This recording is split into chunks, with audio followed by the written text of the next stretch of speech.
সর্বপ্রথম আল্লাহ পাক একা ছিলেন, আর কেউ ছিল না। এরপরে আল্লাহ রাব্বুল আলামিন সৃষ্টি করেছেন আরশে আজিম। আরশে আজিম সৃষ্টি করার পর আল্লাহ পাক সৃষ্টি করেছেন কলম। কলমকে আল্লাহ পাক তাকদির লিখতে বলেছেন, কলম লিখে ফেলেছে।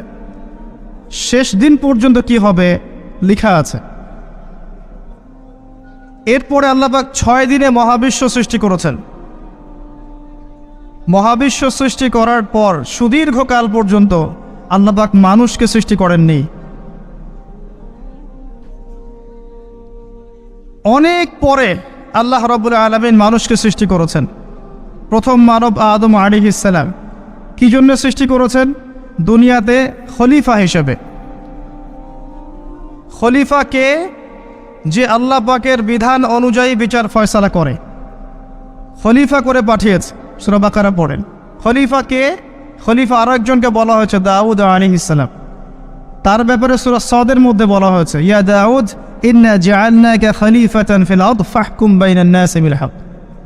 হে দাউদ, আমি তোমাকে খলিফা করেছি পৃথিবীতে, মানুষের মাঝে হকের মানদণ্ডে বিচার ফয়সালা করো, এটাই তোমার কাজ। ওয়ালা তাতাবিল হাওয়া, প্রবৃত্তির অনুসরণ করো না। যদি করো এটা তোমাকে আল্লাহর পথ থেকে দূরে সরিয়ে দিবে।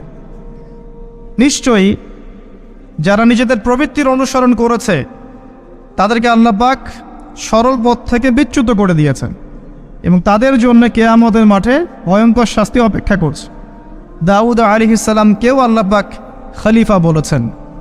খলিফার ফাংশন হচ্ছে আল্লাহ পাকের ওহী, এই হক এর মানদণ্ডে মানুষের মাঝখানে বিচার ফয়সালা করবে। যে ব্যক্তি এটা করবে সে ব্যক্তি আল্লাহর খলিফা এবং সে আরশের ছায়া পাবে ইনশাআল্লাহ। যে করবে না সে আল্লাহর খলিফা নয়, বরং সে শয়তানের খলিফা। পরীক্ষার জন্য আল্লাহ রাব্বুল আলামিন আরেকটা ক্যারেক্টারকে রেখেছেন, তার নাম ইবলিস। আদম আলাইহিস সালামকে সৃষ্টি করার পরে আল্লাহ পাক প্রথমে জ্ঞান শিক্ষা দিয়েছেন। ওয়া আল্লামা আদামাল আসমাআ কুল্লাহা, সমস্ত নাম আমি আদমকে শিক্ষা দিয়েছিলাম। আদম আলাইহিস সালাম এই মহাবিশ্বের সবচেয়ে জ্ঞানী মানুষ। এই জ্ঞানী মানুষকে জ্ঞানের কারণে সম্মানিত করা হয়েছে, ফেরেশতাদের সামনে উপস্থাপন করা হয়েছে, বলা হয়েছে সিজদা করতে। ফাসাজাদু, সবাই সিজদা করেছে, ইল্লা ইবলিস, ইবলিস করে নাই। কেন করেনি? আবা ওয়াস্তাকবার। খলাকতানি মিন নার ওয়া খলাকতাহু মিন তিন, আমাকে সৃষ্টি করেছেন আগুন দিয়ে, তাকে মাটি দিয়ে। এই অহংকার ইবলিসকে সিজদা করতে নিষেধ করেছে। এখানে আমাদের জন্য শিক্ষা আছে যে আমরাও যদি অহংকারী হই, আমাদের জ্ঞান যদি আমাদেরকে অহংকারী বানায়, তাহলে সেটা জ্ঞান নয়। আমার দারুল উলুম থেকে সার্টিফিকেট থাকতে পারে, হৃদয়ের মধ্যে অহংকার থাকলে আমি জান্নাতে যেতে পারবো না, ফুল স্টপ। আর অহংকার কি? মানুষকে তুচ্ছ করা এবং সত্যকে প্রত্যাখ্যান করা। কারো জুতা সুন্দর হোক, গেট আপ সুন্দর হোক, এগুলো অহংকারের নিদর্শন নয়। অন্যকে তুচ্ছ তাচ্ছিল্য করা এবং আল্লাহর হকটাকে অস্বীকার করা, এটা হচ্ছে অহংকারের নিদর্শন। আবা ওয়াস্তাকবার, ইবলিস জ্ঞানী ছিল, আবেদও ছিল। একটা হুকুম লঙ্ঘন করেছে, আল্লাহর সাথে উল্টা কিয়াস করেছে। আমাকে সৃষ্টি করেছেন আগুন দিয়ে, তাকে মাটি দিয়ে, আপনি আমাকে সেজদা করতে বলছেন মানে আপনি ভুল করছেন, নাউযুবিল্লাহ। সে আল্লাহকে শেখাতে গিয়েছিল, আল্লাহ পাক তাকে মালউন করে দিয়েছেন, চিরস্থায়ী অভিশপ্ত জাহান্নামে, এবং ঘোষণা করে দিয়েছেন আল্লাহ সুবহানাহু ওয়া তাআলা, যে ইবলিসকে ফলো করবে, যে বা যারা ইবলিস এবং তার অনুসারীদেরকে ফলো করবে, তারা সবাই জাহান্নামে যাবে। সূরা আরাফ 179, ওয়া লাকাদ যারানা লিজাহান্নামা কাসীরাম মিনাল জিন্নি ওয়াল ইনস। এখানে অনেক উলামায়ে কেরাম আছেন, আমার কথাগুলো তারা খুব ভালো বুঝবেন এবং তারা এই ব্যাপারটা স্বীকার করবেন। সহিহ বুখারীতে 4 বার একটা হাদিস এসেছে, আদম আলাইহিস সালামকে ডেকে বলা হবে, তোমার সন্তানদের মধ্য থেকে জাহান্নামীদেরকে আলাদা করে দাও। তিনি জিজ্ঞাসা করবেন কতজন? আল্লাহ বলবেন প্রতি 1999 জন। প্রতি 1999 জন। ইভেন আমাদের নবী মুহাম্মদ সাল্লাল্লাহু আলাইহি ওয়াসাল্লাম বলেছেন যে ইন্না বানি ইসরাঈলা তাফাররাকাত আলা 72 মিল্লা ওয়া তাফতারিকু উম্মতি আলা 73 মিল্লা কুল্লুহুম ফিন নার ইল্লা মিল্লাতান ওয়াহিদা। বানি ইসরাঈল 72 দলে বিভক্ত ছিল, এই উম্মাহ 73 দলে বিভক্ত হবে। সবাই জাহান্নামে যাচ্ছে একটা দল বাদ দিয়ে।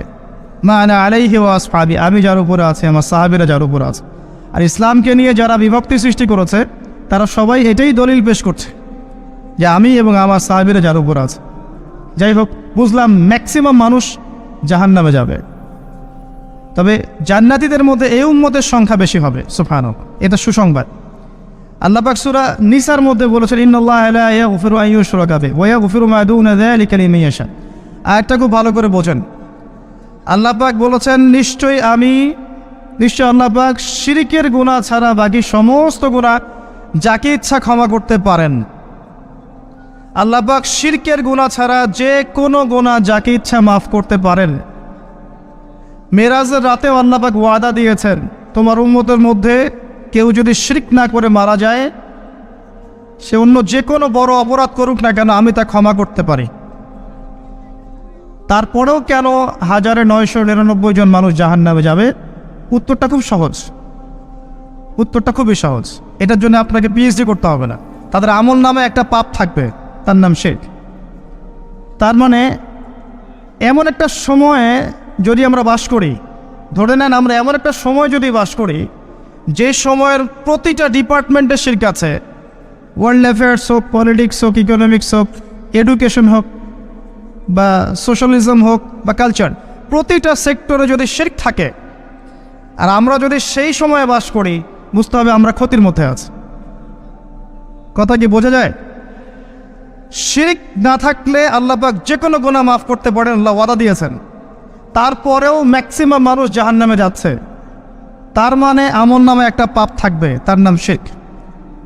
আর আপনি যদি এমন যুগে বাস করেন যে যুগের প্রতিটা ডিপার্টমেন্টের শিরক আছে, তাহলে আপনি একটা গ্রেট ডেঞ্জারের মধ্যে আছেন।